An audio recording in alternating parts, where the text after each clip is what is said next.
Yun so habang nagpapatrol kami mga kabarber ay may nakita kaming nasiraan ng motorcycle sa kalsada. Sinubukan namin tulungan ito. Ayusin sana pero ayaw talaga.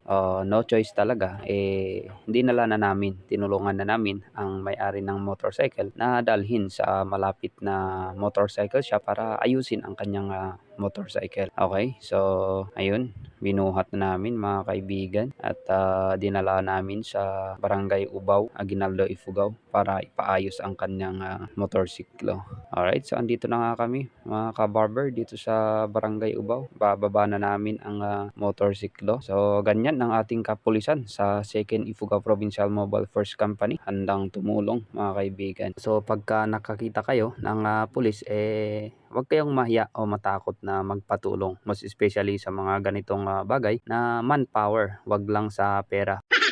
Kasi wala kaming pera. Okay? So, thank you so much for watching at i-share natin itong video para suportahan natin ang ating kapulisan mula dito sa 2nd IPMFC under Police Lieutenant Colonel Samson L. Kim Mayong. So, thank you so much at God bless everyone.